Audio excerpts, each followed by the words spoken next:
उन्नत तकनीक, भरोसे का साथ, लाखों लीटर दूध और देशी घी से पिरोया सबका विश्वास, हर भारतीय का विश्वास, जीएन डेयरी।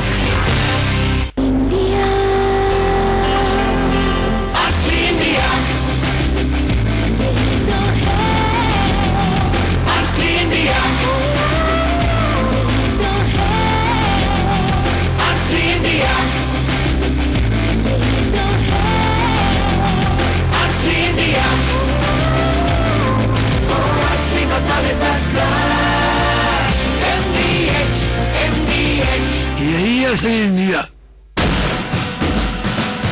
समय सच दिखाने का, समय खबर पहुंचाने का। आप जो चाहें हम वही दिखाएं। सूचना के इस युग में हम रखें आपको आगे, सबसे आगे। जीएनएन न्यूज, सिर्फ खबर।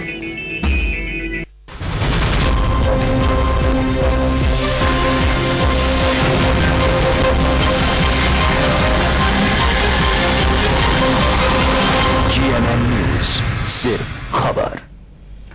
ब्रेक के बाद आपका एक बार फिर से स्वागत है। हम चर्चा कर रहे हैं पाकिस्तान के हालात पर। और अनंत जी, जिस तरीके से हमने देखा और ये सवाल पहले भी उठे थे कि लगातार अगर सुप्रीम कोर्ट सरकार के ऊपर ये दबाव डाल रही है कि वो राष्ट्रपति के खिलाफ कार्रवाई करे, तो आपको नहीं लगता कि आगे भी आज जो नाम पीपीपी की तरफ से तय किए जाएंगे उन्हें भी ये आदेश कोर्ट देगा और आगे ये विधायिका और न्यायपालिका के बीच जो टकराव सी स्थिति वहां पर नजर आ रही है, उसमें किस तरीके से बचने के रास्ते सरकार के सामने आपको नजर आते हैं? देखिए, सुप्रीम कोर्ट के आज के आदेश के बाद तो ये लगता ही नहीं है कि सरकार किसी भी रास्ते से, किसी भी गली से कोई भी छेद उसके लिए बचने का बचा है।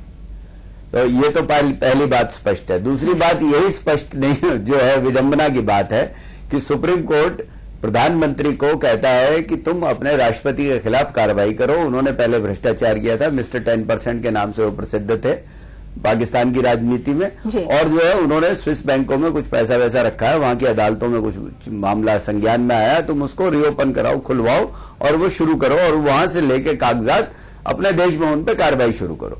लेकिन प्रधानमंत्री ये कहते हैं कि साहब, हमें संविधान से हमारे हाथ दोनों बंधे हुए हैं और हम ये काम नहीं कर सकते, इसलिए हम नहीं कर रहे। अब आप इससे ज्यादा हम आपके सामने क्या कहें? तो सुप्रीम कोर्ट कहता है कि ये डिरेलिक्शन ऑफ ड्यूटी है, तुमने अपना संवैधानिक दायित्व नहीं पूरा किया, इसलिए पद छोड़ो और तुम पिछली तारीख से तुम्हारा पद हम छीन लेते हैं।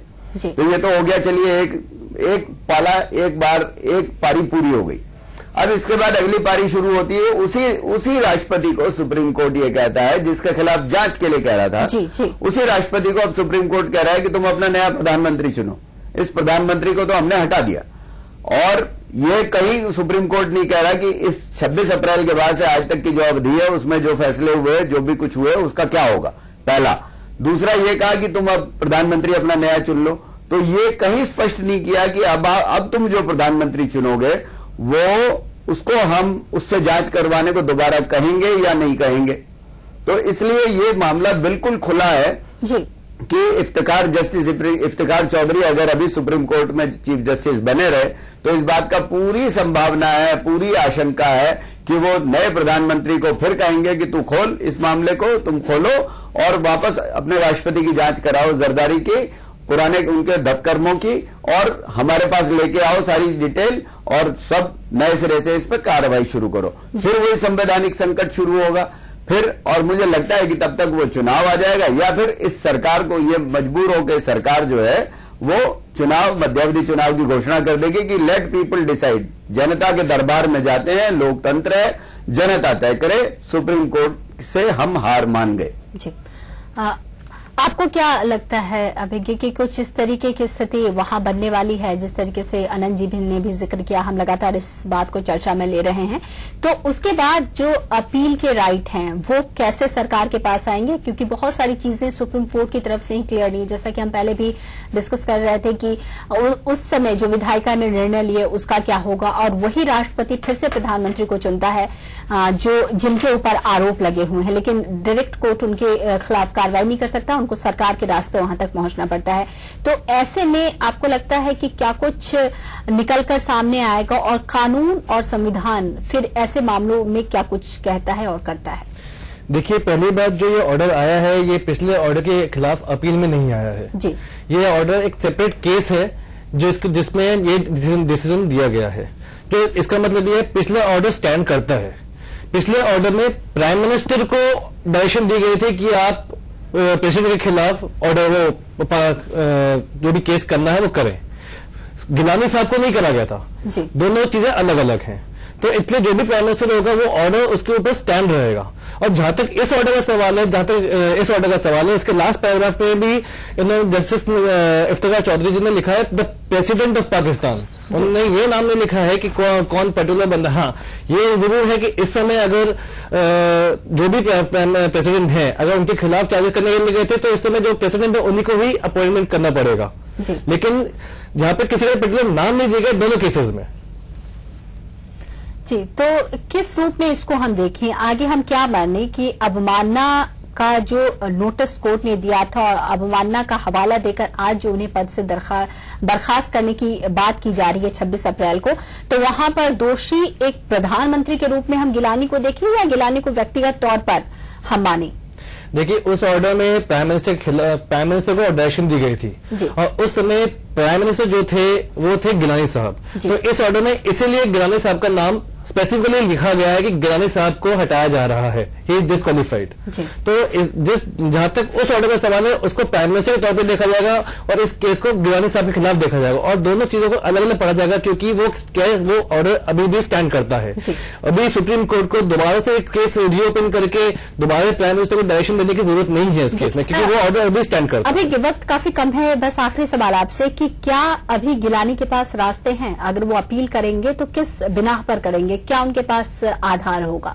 देखिए, इस ऑर्डर के खिलाफ वो जरूर अपील कर सकते हैं। वो कॉन्स्टिट्यूशन में जो उनको प्रोटेक्शंस दी गई हैं से उन्हीं के बेसिस पे कर सकते हैं। जहां तक पिछले ऑर्डर का सवाल है उसमें वो कुछ भी नहीं कर सकते। जैसा सुप्रीम कोर्ट ने इस ऑर्डर में भी कहा है कि पिछले ऑर्डर को उन्होंने चैलेंज नहीं करा है। इस ऑर्डर को जरूर वो चैलेंज कर सकते हैं लेकिन अपने जो प्रोटेक्शन उन्हें कॉन्स्टिट्यूशन से मिली है उसके बेसिस पर। जी, आनंद जी, क्या आपको लगता है कि अगर अपील करते हैं और वहां उनकी बात आगे होती है तो फिर से उनके लिए प्रधानमंत्री का पद, अगर ये सरकार बची रही, पीपीपी का जो स्थिति है वो मजबूत रही, तो दोबारा?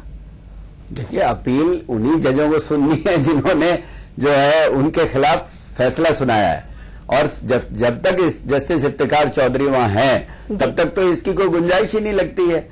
तो इसलिए ये हम मान के चले कि भाई अपील, हाँ, कोई सेपरेट बेंच, कोई अलग बेंच अगर वो करेगी भाई हम नहीं सुनेंगे और ये बेंच सुनेगी तो वो बेंच से कुछ उम्मीद की जा सकती है। लेकिन अगर प्रीमाइज वही है जैसा कि अभी अभिज्ञ जी ने कहा कि पिछला ऑर्डर जो पाकिस्तान के प्रधानमंत्री को दिया गया था सुप्रीम कोर्ट द्वारा कि अपने राष्ट्रपति के खिलाफ पुराने मामलों में कार्रवाई करो और उन्होंने नहीं की, इसलिए वो प्रधानमंत्री चूंकि गिलानी होते थे इसलिए इस ऑर्डर में सुप्रीम कोर्ट ने यह कहा कि हे राष्ट्रपति, अब तुम इस गिलानी नाम के अपने प्रधानमंत्री को पदच्युत कर दो 26 अप्रैल से। तो इसलिए अब अगर वो अपील करते भी हैं तो बेसिक प्रीमाइज थोड़ी बदल गया, उसका आधार थोड़ी बदल गया। इसलिए अपील से मुझे नहीं लगता कि कोई बहुत बड़ा आशा कोई करनी चाहिए। जी, तो अभी पाकिस्तान में जो हालात हैं उसके ऊपर अभी ये कहना काफी मुश्किल होगा कि गिलानी के लिए आगे रास्ते कितना कठिन है या कितना आसान हो सकता है, और जो तर्क उन्होंने सरकार के रूप में, प्रधानमंत्री के रूप में दिया है, आगे उन आधार पर वो जो अपील करेंगे वो उनके हक में कितना जाएगा। सबकी नजर वहां बनी रहेगी, लेकिन आज नजर टिकी हुई है कि अगला प्रधानमंत्री देश का कौन होगा।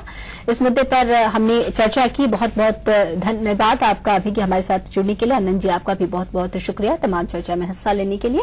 और इसी के साथ हमारे इस खास पेशकश में आज के लिए बस इतना ही। देश और दुनिया की तमाम खबरों के लिए आप जुड़े रहिए हमारे साथ। नमस्कार।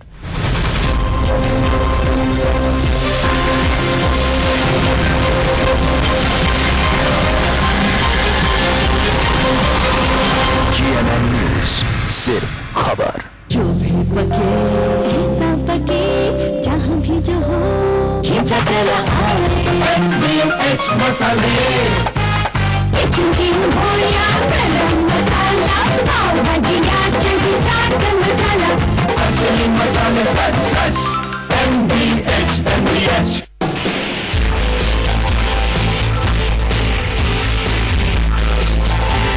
उन्नत तकनीक, भरोसे का साथ, लाखों लीटर दूध और देशी घी से पिरोया सबका विश्वास, हर भारतीय का विश्वास, GN dairy.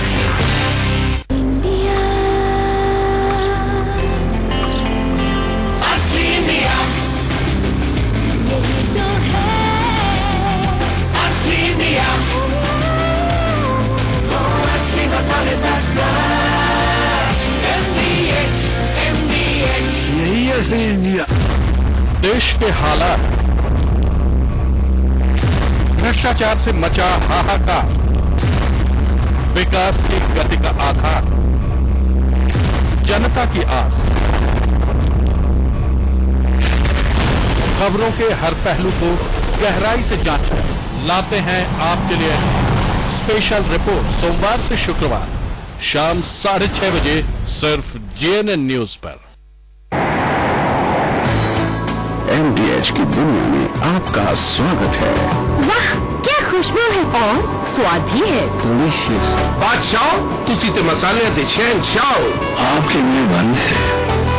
MDH, the real spice of India. हुस्न और अदाओं की कहानी, कौन बना बॉक्स ऑफिस का रॉक स्टार, किसकी पिक्चर रही कितनी डर्टी, कौन है मायानगरी का असली डॉन, किसने दिखाए कितने नखरे, खानों के खान कौन है बॉलीवुड के असली खान, और किसने दी अग्नि परीक्षा अग्निपथ पर चलकर।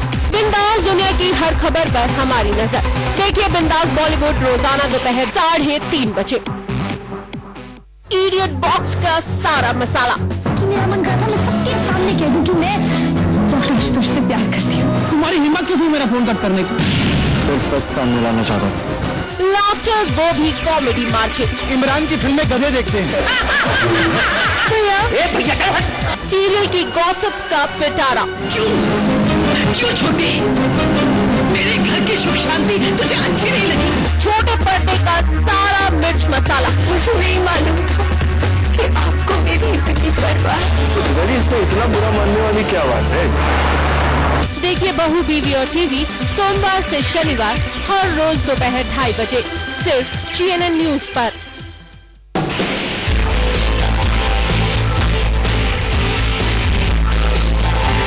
उन्नत तकनीक, भरोसे का साथ,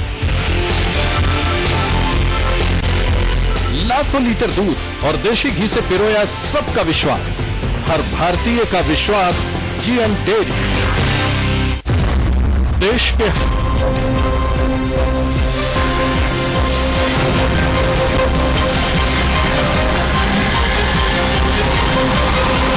GNN न्यूज, सिर्फ खबर। पीएम पद के योग्य नहीं यूसुफ रजा गिलानी, कुर्सी छोड़ने का पाक सुप्रीम कोर्ट ने दिया आदेश। आज रात जरदारी कर सकते हैं नए पीएम का ऐलान। नीतीश के बयान पर घमासान, मोदी पर साधा निशाना, कहा धर्मनिरपेक्ष होना चाहिए पीएम पद का उम्मीदवार। प्रणब मुखर्जी के नाम पर असमंजस में एनडीए, समर्थन में आई शिवसेना तो कई सहयोगी अपना उम्मीदवार उतारने की कर रहे हैं बात। पंजाब में शुरू हुआ विधानसभा का बजट सत्र, बादल सरकार के लिए आसान नहीं होगा आर्थिक चुनौतियों से निपटना। और दिल्ली में पानी संकट पर बीजेपी का विरोध प्रदर्शन, सचिवालय के बाहर बीजेपी नेताओं के साथ लोगों ने भी किया हंगामा, क्योंकि सरकार फिर भी लाचार।